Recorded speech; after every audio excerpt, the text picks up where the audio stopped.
Are you interested in a career in cybersecurity? Are you currently in law enforcement and looking to learn more about technology and cybersecurity? If so, please consider joining us for our master's degree in cybercrime and digital investigation from Michigan State University. Experience a nationally ranked program taught by world-renowned researchers like my two co-hosts on this show and practitioners that can help you play a role in combating cybercrime and advancing justice for victims. This is designed to be completed in as little as 2 years and in a flexible online format that works with your schedule. Visit cj.msu.edu to learn more. We hope you can join us. Welcome, everybody, to the Crossing the Firewall podcast. I'm Tom Holt. I'm a professor in the School of Criminal Justice here at Michigan State University. I'm also the director for the Center for Cybercrime Investigation and Training. And I'm here with my excellent co-hosts in person for a change. I'm Dr. Rachel McNealey. I'm an assistant professor in the School of Criminal Justice and an associate with the center. Hi, I'm Dr. Taylor Fisher. I'm also an assistant professor here at MSU and also an associate with the center. And we are here with an excellent guest with us from the Netherlands, Dr. Luuk Bekkers, who is a postdoc at the Hague University of Applied Sciences in the Netherlands. And you are a renowned scholar in the space of money muling, which is something that, at least in a U.S. context, I don't know that many people know what that is. So can you tell us up front, what's someone who is a money mule? Yeah, good question, Tom. So a money mule is somebody who receives money on his or her bank account that is that originates from online fraud. So if online fraudsters or financial cybercrime offenders have access to the bank account of a victim, they wire money from the bank account of the victim directly to the bank account of an in-between person, a third person, and that person is somebody that we call a money mule. And they do that so that they don't have to use their own bank account. Because of the use of money mules, they remain anonymous and hidden from financial institutions and law enforcement. But the money mules, of course, take all the risk. So they rely heavily on this group of individuals that we call money mule, so that their own bank account name and their own identity remains hidden from law enforcement. So how did you get studying money mules? We already see, basically, even before I started my research, for years already here in the Netherlands, that these cybercriminal networks who commit the online frauds, that they use money mules. But there wasn't much research being conducted on this, so we don't know basically who these money mules were, and most importantly, how do you end up in this world as a money mule? How are money mules recruited? Does it happen offline? Does it happen online? Because if you know more about these pathways, these involvement mechanisms, you can use that to maybe prevent that money mules are recruited. And if we can prevent that money mules are recruited, then you basically are disrupting the crime script of online frauds as a whole. So the reason was that it is a very important target group for these cyber criminals, but we didn't know much about it, and especially about how they end up in the world of cybercrime. So there was enough reason to do a dissertation. Yep. So on that note, how are they being recruited? Is this, people that are already associated with the person committing the fraud, or are these people that, is there a sign-up list? Like, how do they get recruited into this sort of middleman position? Yeah. So this can happen in different ways, and I would say you can look at it from the perspective that is happening offline on the street, and it's happening online on social media. So when you're looking at the physical world, there is still a major misconception, I would say, among the public, but even among scholars, that cybercrime is something that's happening, that's happening far away. That's not something that we have to deal with here locally, because those are the guys from Russia, or the big nations. That's not my thing as a local law enforcement officer to do something with. But these people who commit these type of online frauds, and I'm talking about the online frauds that most civilians are being victimized by. You also have these things like ransomware that's a different story. But the most common online frauds, like phishing, those are committed by local criminal networks. So these guys, they know each other from, I don't know, from the street. They grew up together. They know each other from school. Maybe they were already involved in traditional crime, and then they come together to commit cybercrime. So they operate out of the neighborhood, and they also recruit money mules or other people that they need also in the neighborhood.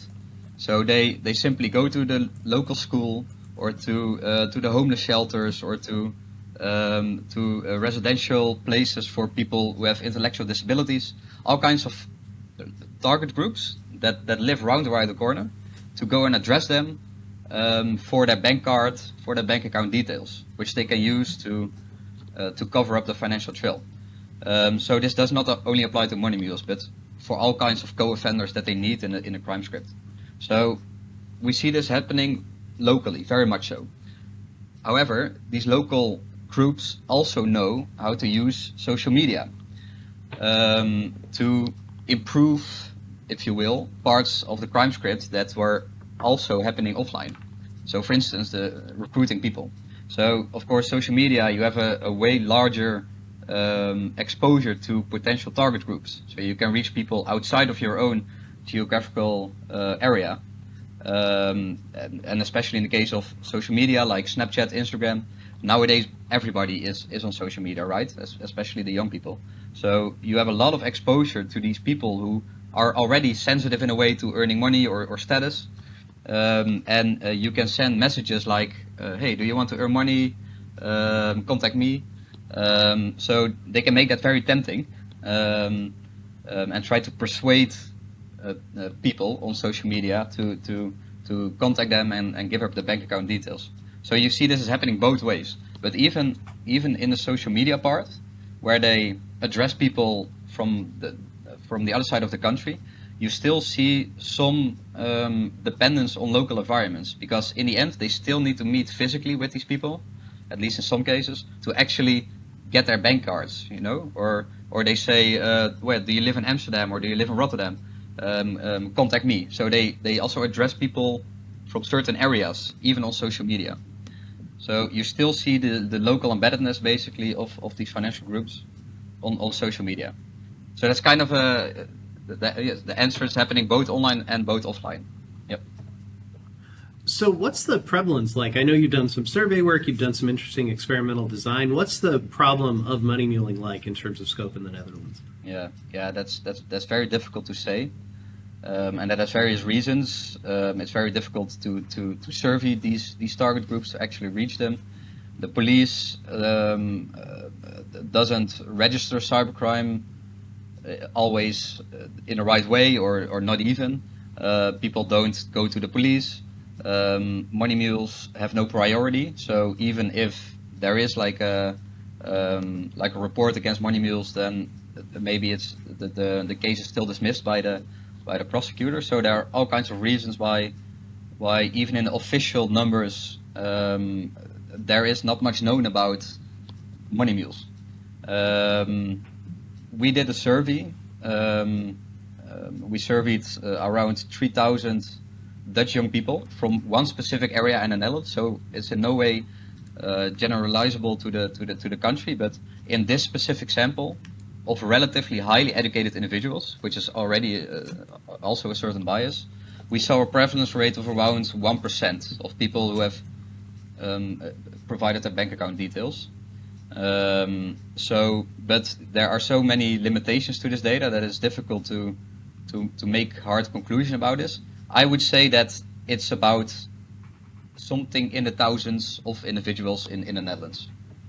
That's the best guess I can have, because when you look at criminal cases, I know one case. There was one criminal network who used over 400 different money mules in a 1 year time frame.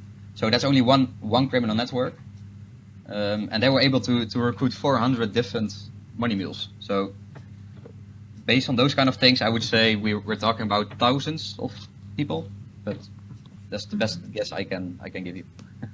So I'm assuming that the term is either related to or derived from the idea of drug mules, right? Those who act for cartels as between individuals. And I know that a common pattern with that is the role of women, like girlfriends, wives of more involved offenders acting as mules in that whole scheme, essentially. So is that a pattern that's also present with Money Mules? So the females specifically. Yeah, like that kind of secondary role of women who aren't major primary actors but assist in that activity. That's a good question. I think the role of women in general in cybercrime could deserve more attention. It's a very interesting area in research. But in this case, I think Money Mules is such a heterogeneous group. We see males, we see females, we see young people, we see elderly people. It's very diverse. It's basically the offenders are just looking for people that they can influence, that they can persuade to give up the bank account details, and it doesn't matter who it is, right? If they can, just convince the people to cooperate. So in terms of women, you do see that it's the girlfriend of the main offender, right? Who has all kinds of reasons why you would need the bank account of his girlfriend. So even in those cases, she might not know what's going on.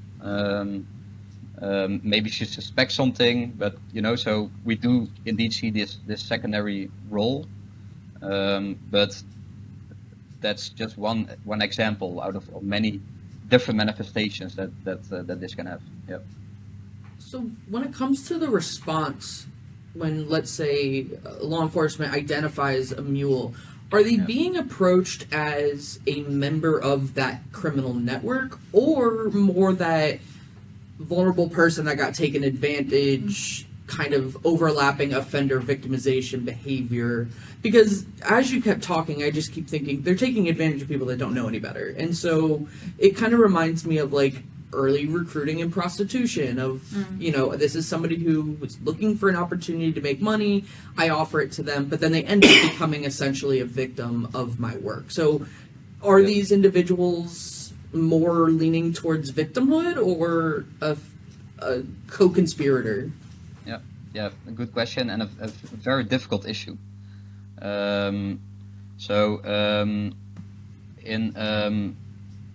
This depends on the specific case. So if you are somebody with an extensive criminal record who has already been caught for this 10 times, then you will be treated differently, right? But if you are a one-time offender, I don't know, maybe a student of 15 years old who was tricked into this because she was thinking she was investing in a legitimate business company, who has like no prior records, who comes from a good family, there's no reason to suspect that this person was willingly engaging in crime. Those might be treated differently, and cases might be dismissed. There might be an alternative intervention that the police comes to your door, you get like a warning, and that's it without formal consequences. So that varies based on the case. However, the police is not even the main thing you should worry about as a money mule, because if you're caught for this, the police might say, okay, this is not, we're not going to do anything with this. This is too low level for us and not prioritized. We just get a warning. But the banks, the financial institutions, can still say, yeah, okay, that's fine. The criminal law can say that, but you as a money mule, you committed fraud. You didn't meet the agreement that you signed when you opened up your bank account, because you agreed that you would only use the bank account for legitimate purposes. You didn't, so you violated our user agreement, and they can implement pretty severe consequences because of this. So they can put you on a blacklist. They can prevent you from opening up a bank account anywhere, or to get a mortgage, to get a loan of any sorts. That can be very serious for somebody, even though the police is out of the picture in this sense. So there are various ways in which this can be a problem if you're a money mule. Even though we see that many money mules don't get a very high priority within the police, and the likelihood that you will actually get a criminal record for being a money mule is pretty low, I would say. But yeah, that's not that's the least of your worries, maybe. I think that's a good example of how in many forms of cybercrime, the private sector seems to have so many more avenues and so much more teeth to actually go after criminal activity. So in the Netherlands, is the action of banks and similar private sector seen by law enforcement, not that you have to speak on their behalf, but is that seen as that's the legitimate way to take care of this and that's why they don't prioritize it? Or is it more a lack of capability to prioritize those cases? Yeah, I think it's more of the second, I would say. This is quite a new development also. So we're trying to figure out how this all works. Now we also have something like the civil settlement, in which you can go even another direction, and you as a victim can hold the money mule accountable. So that's even a different route. So there are all kinds of things in play here, and I don't know to what extent that plays a role for the police. I only know if you look at it from a criminal perspective that money mules are relatively low in the network.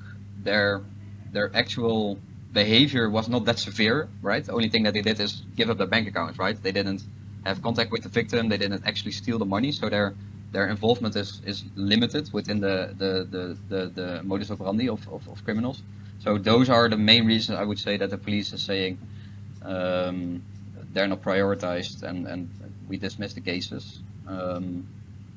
Yeah, I'm not sure how they see the other routes, basically the financial institutions and the civil laws. It's a very interesting dynamic happening there. Yeah, that's for sure. Given the size of financial institutions in the Netherlands, do you think it's easier for a country like the Netherlands to control money muling as opposed to the U.S., where there's community banks, there's credit unions, there's large national banks, there's so many other options for avenues for banking? Yeah. I can imagine that raises all kinds of different issues how to handle this. In the Netherlands, what we see happening now is there's a rise of online banking, right? International bank accounts, cryptocurrency.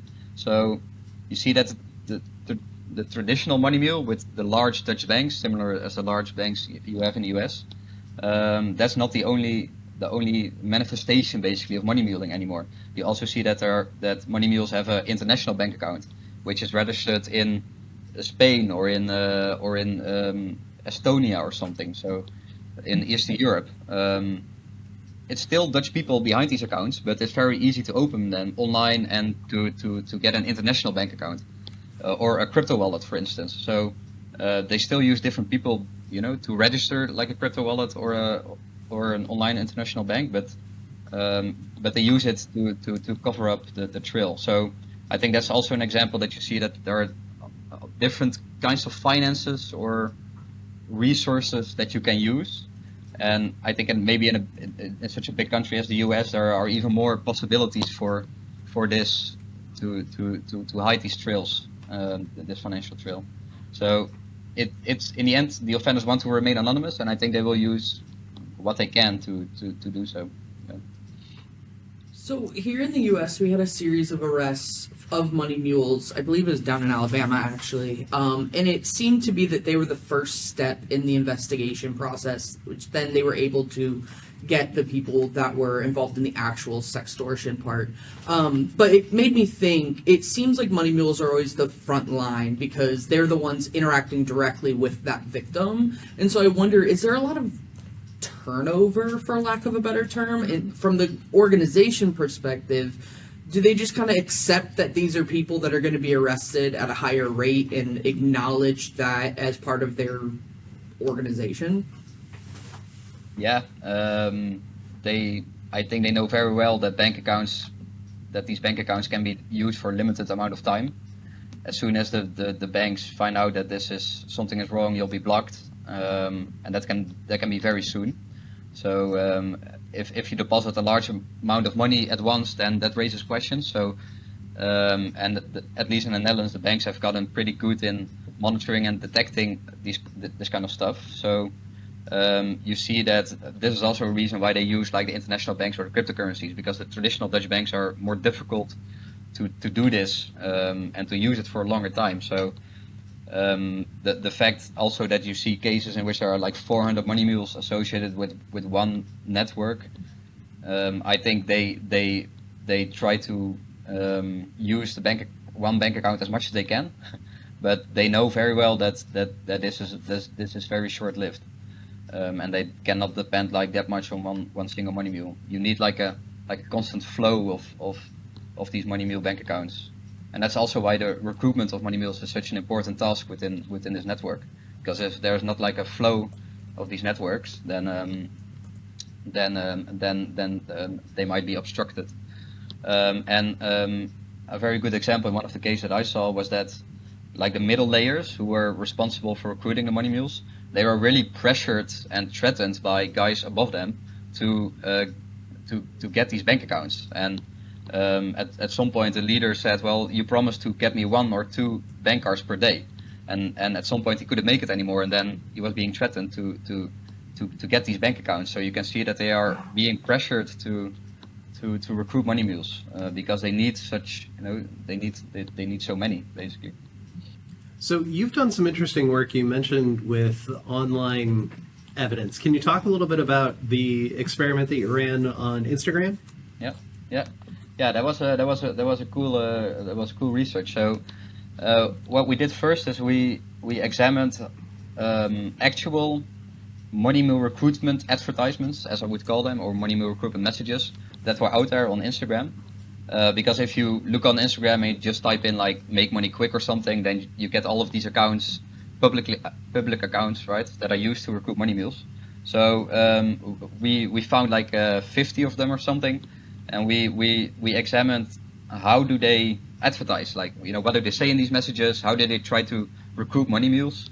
So you see that they, for instance, they exhibit a luxury lifestyle, they show large amounts of money, they try to to depict like this lifestyle to get people to cooperate.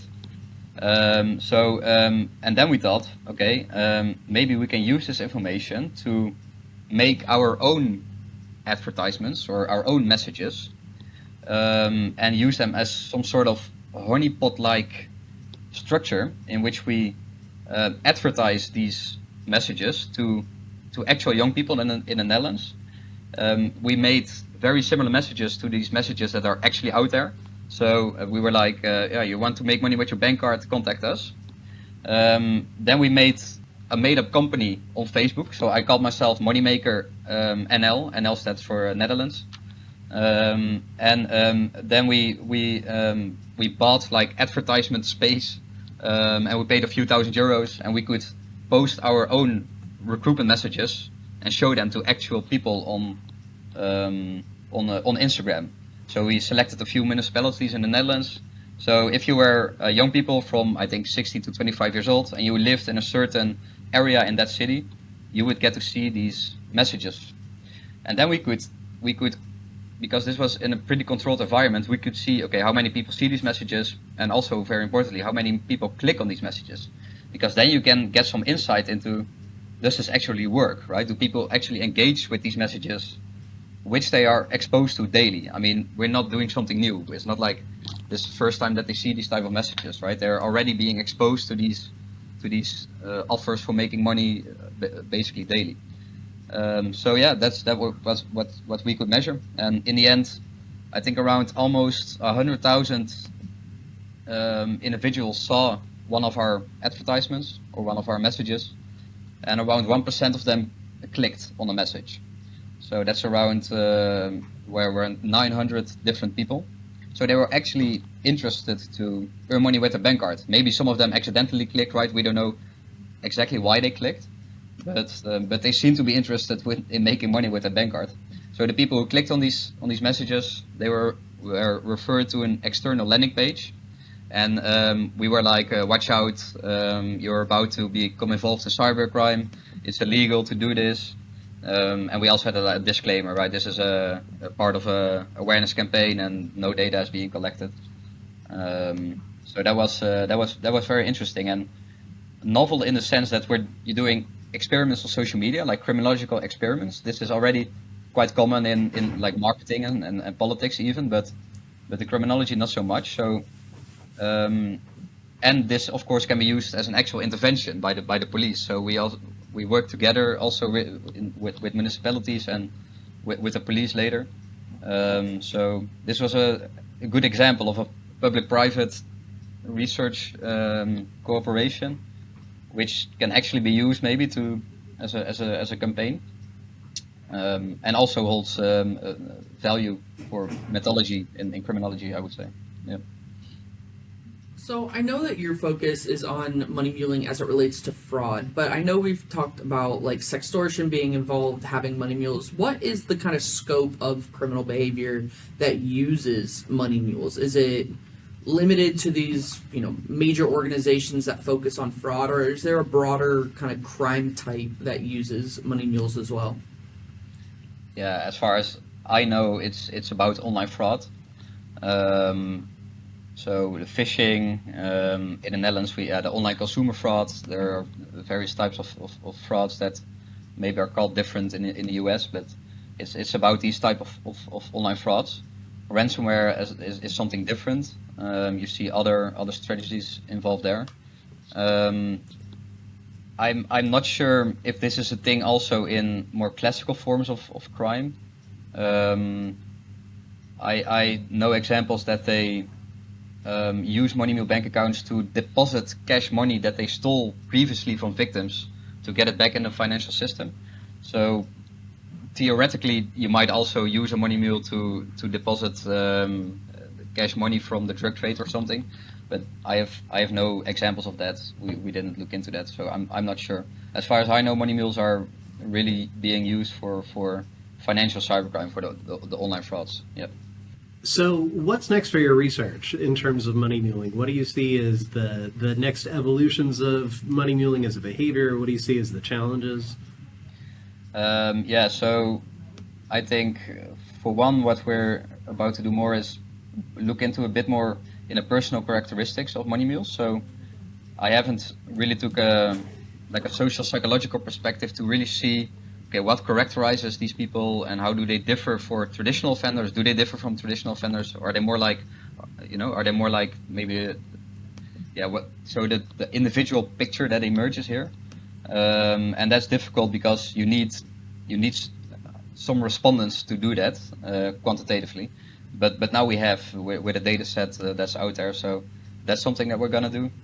And I think we can also explore the online environment more to see how you can use that for interventions, because we did something on Instagram, but now you have Telegram, maybe you have Discord, so it's interesting to see how that works and whether the underlying mechanisms remain the same in the online environment and online recruitment of money mules, and doing experiments with that. I think that's also an interesting. We're doing an experiment on Telegram. We did so recently with the police. Also focused on money mule recruitment. So I think there is something to learn there. To examine this more from a hybrid offending perspective. So is this something that's happening isolated? Are money mules also being used for other traditional crimes like trading drugs or something, or for other more risky tasks for other types of crime? Because of course the hybridization of crime is a very important trend, right? We see online and offline worlds intertwining very much. So it's interesting to see how money mules fit in that, and if it's the same criminals that use money mules who are also involved in a drug trade, for instance. So I think those are some things that we're looking into more. And the criminal careers of money mules, that's also something that we don't know much about. So are they mostly first offenders? Do they recidivate? Do they also commit traditional crime? Those kind of questions. Yep. To your knowledge, is there an overlap with identity theft and money muling where individuals aren't necessarily going to the person to ask them to mule, but using their information? Because in my head, I keep thinking, in the US, it'd probably be pretty hard to create a bank account without a social security number. Yep. relatively difficult, right? And so, but with the growth of online banking and those app-based banks where they don't have a physical place, right, a physical bank, I imagine that the creation of bank accounts in a way that doesn't require a physical body would greatly benefit this kind of operation. Yeah, definitely. So I see that happening. So I know examples that Money Mules are not recruited for their bank card, but for their passports. So they try to convince you to take a selfie, right, with the passport right next to you, in exchange for money or for a small amount of drugs. If they target like homeless people or people with drug addictions, and then they can use that information to open up a bank account for themselves, and that gives you way more control, right? Even more so than just asking somebody to use their already existing bank account. So, or crypto wallets, the same thing. So, if online banks don't have this strict policy in place where you can, where they screen very good about who this guy is that's opening a bank account, then of course very easy for offenders to do this. You would just need the right personal information of somebody, and you can do all these things for yourself. So you can see that online banks are already, at least in the Netherlands, have improved this over the years. But I have also seen examples where you can clearly see that the guy holding the passport is not the same as the one on the passport, but he still managed to open a bank account on the guy on the name of on the name of the person on the passport. So you need to have a good monitoring, not just a monitoring, but also you need to do it right also. So yeah, that's definitely a thing I think for in this age. Yeah. So, in your mind, then, is this something that can be kind of solved in part through better anti-money laundering laws or know your client kinds of language by financial institutions? Or is this, I know we talked about this a little bit already, or is this a law enforcement problem, or is it both? Yeah, both. I think financial institutions can raise these type of barriers to make it more difficult for offenders to open up these bank accounts. Also, it's important that they share information with law enforcement, that law enforcement is allowed to obtain this information, especially from foreign financial institutions like the international banks. That was a major bottleneck for the police. I think that's also have been improved, but these companies can be based outside of the Netherlands, and they have no obligation to do something with it. So they just ignored responses for law enforcement from law enforcement about information of these people. So that's also improving, but there's also something you need to do, like European-wise in our case, to have policies there and to have laws basically about these things. So I think it's both, but I think in essence it's very important that law enforcement can work together with financial institutions, that they are allowed to work together to try to catch also the guys who do this, or make it more difficult for them to do this. Yeah. And I know we've talked about the difficulty in measuring it, but how much of the money muling that you've observed would you say is overt, where it's more like the Instagram, hey, I know I can make money doing this, versus the more covert or passive, hey, just send a selfie of us like you described and we'll give you this? Yeah, I think most that you are more successful recruiting physically, so approaching people that you know, approaching people on the streets, maybe go to a homeless shelter. I think that's generally more successful. Maybe online is more like a, you shoot like a shotgun and you hope that somebody says yes.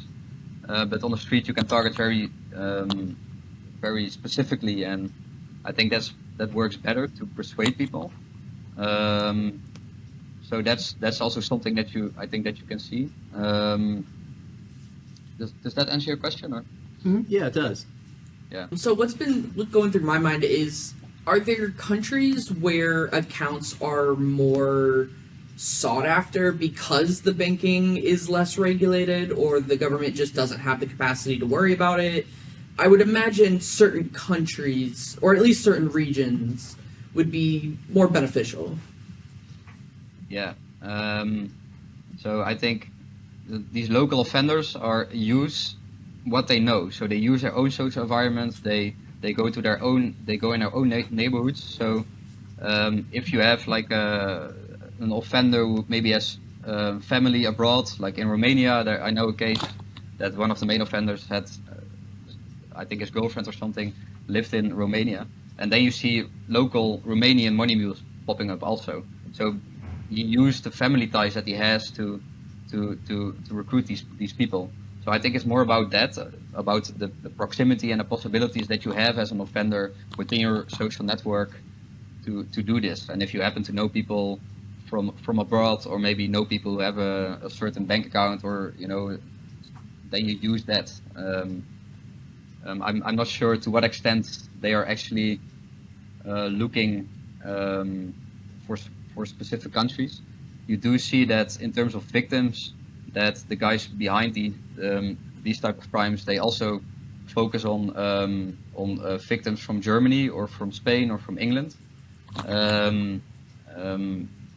with a similar offense that they used to commit in the Netherlands.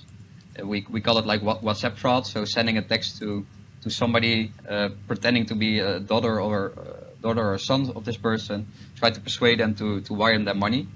So this was a thing in the Netherlands a few years ago, not so much anymore. But now you see that the same offenders, they just send the same message to people in Germany.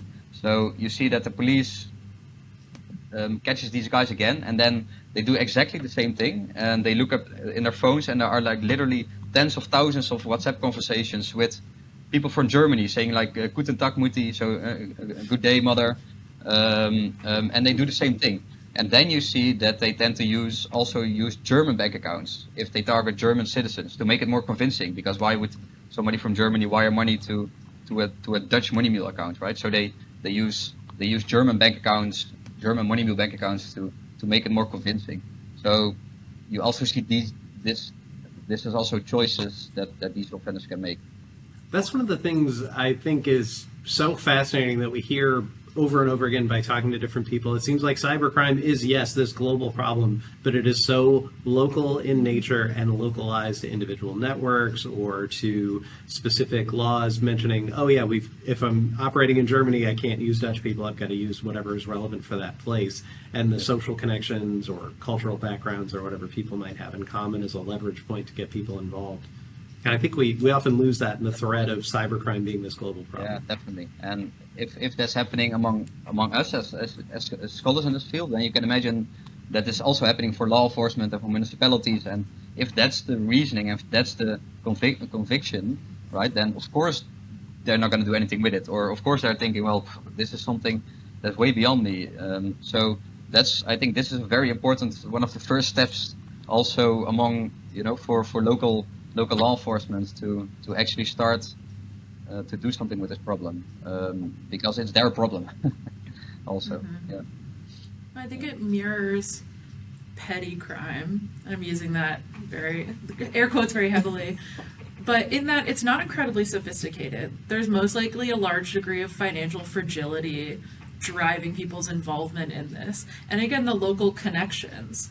So it's not actually something that's, this global covert network. It's people who need to gain means. They don't have a legal way to do so, and so they're turning to these available opportunities in their community. Yeah. So I think the local aspect is super important. Yeah. And of course, the other thing is also happening, right? So there's also state actors, there's also ransomware groups, that's also happening. But for this, what most civilians are confronted with, that's those crimes are committed by people here locally. Yeah. So do you see education campaigns as being one way to counter this problem, or is it something that, telling people money muling is wrong isn't going to make as much of a difference as we hope? Yeah, no, yeah. Just sending information and providing knowledge that's never sufficient, I think. That can even turn out the wrong way, because then you might have people who are convinced in themselves that they know everything, which makes them even behave in a more risky way and overestimate themselves, basically. So just sending information is never never sufficient on itself. I think it should be, of course, we should do these things, but it should be more about, for instance, increasing risk perception, I would say. So, this is something that can affect you, and you can have this and this. This and this can be the consequence, but also to stimulate the right behavior, right? So it's never only deterring, but also saying, okay, this is something that you can do. You can maybe find a regular job or go here if you need help with any debts that you may have. And also, I think we should focus on setting like more pro-social norms. Like it's not cool if you give up your bank account. Not even to a friend if he asks this if he asks you to do it. Because he would need it for whatever reason, you're not helping out a friend, you're assisting in crime. So I think we should denormalize maybe this kind of behavior also like that. And in the end, for Money Mules, things like status and they see their peers with all these nice clothes and they want it also. So that's of course a drive to do this. Even if you don't know what's happening with your bank account, you still want the money because you want this and this. So, but that's of course a broader issue about how to deal with the young people who want status and money among peers. So, I think denormalizing and increasing risk perceptions are important. Yeah. I have a slogan for the PSA campaign already. It's not cool, don't be a mule. There we go. Done. I like that. So you mentioned some of the difficulty in measuring money muling. Just out of curiosity, we did a survey recently here of a representative sample of the United States, and out of about 2,200 adults 18 and over, we had 8% engage in money muling, using a relatively similar definition to yours. Does that sound like way more than you would expect, or does that sound kind of reasonable given the size of the U.S.? That's more than I would expect. That's more than I would expect, I would say. If we have a larger survey sample also, but with quite a lot of money mules, but that's not nowhere near 8%. So that's quite a lot, I would say. Yeah, but maybe that I don't know which. Yeah, if it was a specific age group or 18 to 45. A lot, I would say. Yeah, definitely. Well, good to know. As we start working through this, we'll definitely be reaching out to you. Yeah, definitely. My first thought, right, is like macro conditions. Like, oh God, things are bad here. So more people are turning to that.